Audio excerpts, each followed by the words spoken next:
Indeed, it started as a road trip. We did a journey with the actors to Bosnia.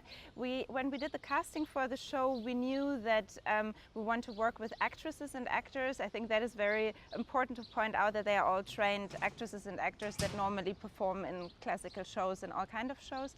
That we wanted to do a road trip to a place that they were all biographically connected to, and all of them came to Germany in the past, most of them during the wars in Yugoslavia, and somehow the biographies of the actresses and actors are all tied to the war in Bosnia. And we thought we will do this trip together in order to research together material, to go to this crucial place that stays like an open wound in the biographies of most of them, to find out what does it mean actually to live together in Berlin. That was the main question we had, because the community from former Yugoslavia is the third largest migrant community in Berlin.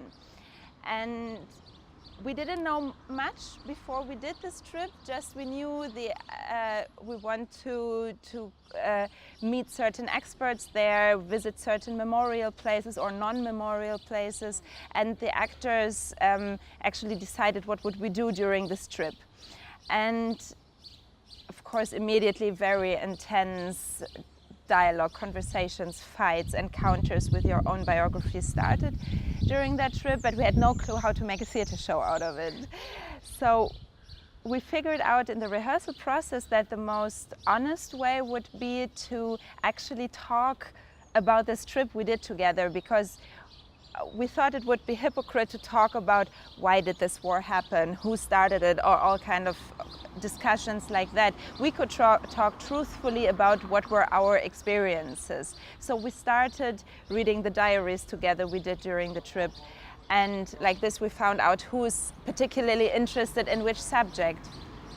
And then comes of course the moment when the very individual personal path or research is transforming into art. So once we started devising scenes, taking texts that the actors wrote, when Yael made up dialogues, conversations that can happen on stage, a moment starts where the documentary research and fantasy start to mix together. And of course that's also the moment when it's so crucial that we're actually working with actresses and actors, because then sometimes you don't even know anymore, was that really part of the personal biographical story somebody was telling? Was that something that somebody else told us during the research, or was that something that Yael's fantasy came up with?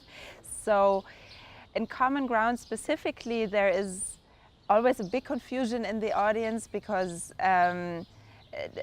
the two characters of Matea and Yasmina sometimes correct each other, and you don't she says, I was 13 years old, then the other says 15, you were 15, so you don't really know anymore, is it her or who knows the truth? So of course we play with this mixture of reality and fiction, because the theater show is becoming something like a channel. When you go through a very therapeutical process in rehearsals, you need somewhere to focus your emotions to, or what you've been through during this process, so actually the actors can repeat the performances show by show. So like once an actress described to me that it's that the show is something like a channel, like a research, so you know that in your life you can go back to those personal places, but you don't need to deal with it in your everyday life every day, because you know, when I have a next show I can again deal with this part of my life, but then I can also move on. And may I know, it is very, because like Gorki Theater has an artistic vision. They're doing documentary theater in Berlin and in Germany, very special.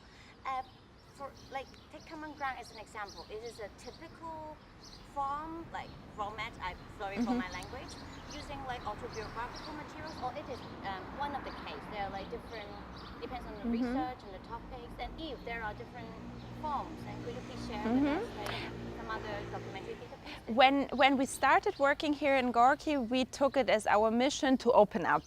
to open up for the diversity that exists in the city, to bring protagonists on stage and backstage, means actors, writers, directors who have maybe a different point of view on our society, on our reality, who bring different stories, different narratives due to their biographical backgrounds, due to their orientations, sexual, religious orientations, due to migration stories within the families. So we wanted to open up because German theater traditionally is pretty, I would say, pretty much the same protagonists would be able to enter acting. If you're not blonde enough, people in acting schools traditionally would say, we don't need to accept you because the audience is not ready to see a black actor in different roles than Othello, for example. So that is why accesses were really closed for a long time. And then, of course, if you don't give access to education to a wide part of the society, you can also not expect having professionally educated actors, directors whatsoever. And that was really something when we started already in previous theaters where we worked in this artistic team that we wanted to change. But why the documentary theater? And then we thought, okay, there is definitely a lack of stories. There is, we want to tell new stories. We want to tell new perspectives on our world that are not written yet. So if your story is not written, you need to on stage. But you can like playwright or like Syrian playwright to write a play, but you, from my point of view, like from my understanding, documentary theater is like for documents and like. And I think that when we said we of Berlin today, we really the city. We are a city theater. We want to do something for the city and for the people who live here and now today. So it's a very natural instinct, I guess, to work with playwrights, to work with actors who want to share their stories.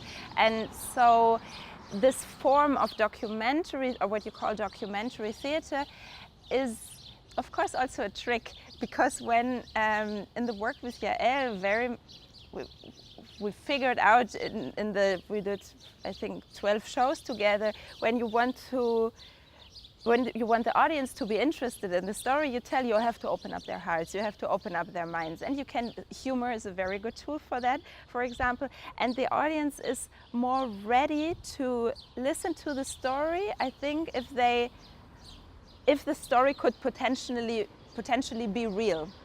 And sometimes we have strong fights with the audience in Q&As if they want to know, is this real? Is this really what you experienced? And if an actor doesn't feel like sharing if it's real or not, it's his choice. You cannot force it. And once an actor said in a Q&A in a situation like this, what does it matter? Your experience as an audience was real. Does it really matter if I was experiencing this when I was 13 years old? I could have. Isn't that in? So that is, I think, a trick to make people listen to your stories. Okay, it's like kind of a strategy. It's definitely an artistic strategy, I would say. And of course, here at Gorki, there are also different approaches. Hans-Werner Krösinger, for example, is a lot working with documents, and it's not necessarily the biographies of the actors telling, but he's working with documents. Therefore it's clearly documentary theater, because he's preparing the documents, collecting it in a way that he prepares it so in 1.5 hours you will understand a part of history you would never be able to understand if you start the research by yourself. That's the magic of his theater. Yael, again, is really mixing personal stories of the actors with fiction and research, so that in the end it sometimes looks maybe more documentary or biographical than it really is. So it's, and of course some things are truly personal and biographical, but it's always the decision of everyone involved how far to go with that. So I think for Gorky, why this was so important, or shows of Falk Richter, for example, that premiered here also in the big opening in 2013, Small Town Boy, is a story that Falk is a playwright. He has been writing plays for a long time, but suddenly this show in Gorky was really perceived a lot as biographical also of the actors, which is partly true, partly not true, but I think already with the choice of the company, the actors company we have here, where it doesn't really matter where your parents came from, how you look like, as long as you're a good actor and you have something additional to share, to bring, to want to spread to the world, than being a good actor, that everybody has to be here. But a political view, a political urge to tell a story maybe a bit differently, to bring a new perspective, a post-migrant perspective, a perspective that reflects the diversity of the city. That was important to bring artists together who have this common urge. And I think now being here in Gorky for 4 years and being very passionate about those kind of documentary, semi-documentary. One person said to me, the shows you're doing are post-authentic. And I was thinking, what category is that? So there is a need of understanding, but I think with being so passionate about those devised projects, or also reinterpretations of classical plays and so on, that can be done with a similar strategy method, is something that really made a clear stand in German theater landscape. You cannot continue telling stories in this old German way as if Gorky doesn't exist, I would say, because I hear it a lot when people are outside in other cities, that it's a point of reference also, because it's bringing a reality or reflecting a reality in theater that is there and was denied for a long time, that it's there. So may I ask, like, for example, when you program each season with the artistic director, and for my limited research and observation, many of the topics are quite politically charged, and I want to know, like, your consideration when you plan the program, and what topics you will focus. Is it more related to what is, like what you said, you want to respond to the city, the needs of the city, the feel of the city, of the people who live here. So is it mainly on that? But you can pick many things, like it doesn't have to be political, it could be about family and love, and like how you consideration related to documentary. I mean, now working here in this artistic crew for 4 years, of course, we have an intensive dialogue with every artist involved here about what are the contents people want to bring on stage. I had the feeling that in the first years, really experience with racism, with structural discrimination, were really a big subject, because it's part of everyone's life connected to the for the people who work here, and this kind of discrimination because of class, race, gender, we sometimes sum it up, was something that is important. I have the feeling in the current political situation, where right-wing extremism is growing so fast in Europe and also in Germany, where we for a while, I guess, thought we're still, due to the history of the country, an island where things cannot happen again. We're not there anymore. So I think the political ambience is becoming more militant. And I feel that we as artists feel we have to respond harsher to that. And for example, subjects that are, I think, disguised as ethnical conflicts, or subjects, we have to point them out that it's in many cases economical questions, that it's questions about social classes rather than migration backgrounds and so on. And I feel that the toughness of the political reality really changed from maybe a utopia of creating with Gorky something like a utopic island, became really more, no, we have to prevent people from moving far right. So it's in the last 4 years I really see development there, and how do you respond artistically to those kind of social political changes is something we discuss a lot, and where we then ask ourselves, can we afford right now to do a new interpretation of a classical play, or do we need to create a new show where we can exactly point the finger on where are the problems of today? So we have like, it's now 3:35. Okay, fine, we have 5 more minutes, yeah. Do you have any questions? I saw Richter's show on Saturday. At Traders, the new show, Farita, yeah. So is it particular? I mean, the theater has given him there's certain themes I want you to write, or because he's a famous playwright. Yeah. So you accept anything from him?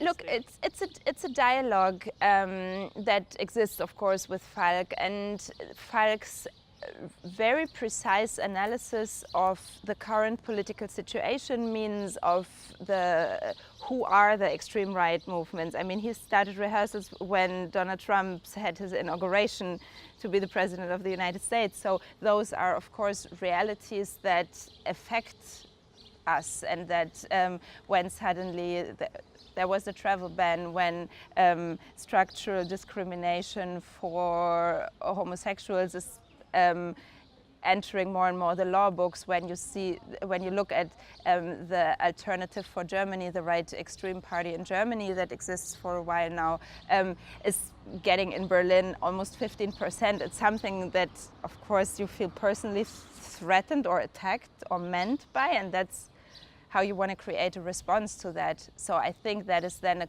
a continuous dialogue which brings the subjects. And with Traitors, the new show of Falk Richter, he also wanted to continue a storyline that he started telling in his previous show in Gorky called Small Town Boy, where he was telling about young homosexual people from the countryside moving to the capital, to Berlin, in order to experience an emancipation or a liberation. And that's, of course, a universal subject, I guess, that happens all over the world, that people move to the capitals who look for something else. And he wanted to continue this storyline also with some actors he had found in the ensemble, to actually ask also the question that is often used by the right wing of pointing on somebody as a traitor, so you can legitimize why you're cutting rights to somebody, for example. And that is what he wanted to use this term of traitor to of course tell personal stories where you feel as a traitor, and how is this term manipulated in the political discourse.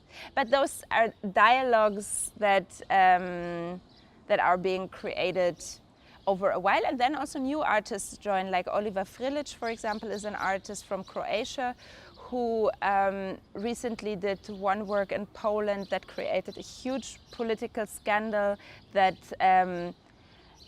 it's hard to imagine that really right extreme people are standing in front of the theater trying to prevent audience from entering. So it's really a climate that you wouldn't be able to imagine maybe 10 years ago. So we invite this show in June. It's being presented in Berlin for the first time, because Poland is the neighbor country of Germany, and freedom of speech, freedom of art is structurally cut. So, of course, we think it's very important to show not only solidarity with artists that suddenly get targeted, but also to offer jobs and to continue working. So Oliver is creating a first show here in the next season, and he will work here for the first time. So, of course, it's a group of people with whom we have a long dialogue, but also new artists are joining, like Iham also, with whom you talked before. Last question, done. What is theater to you then? First, theater is a home. The last show I was working on is ending with a sentence that Mazen, an actor from Syria who is now in the part of the Exil ensemble in Gorky, he says, wherever in the world you enter a theater, you feel home. Theater people are like a big family you immediately have a connection to. And I think that is something that for me is the utopia in theater, that beyond nations, beyond other things, you have a common goal and a space for utopia where you are allowed and encouraged to imagine something new or better than you find maybe.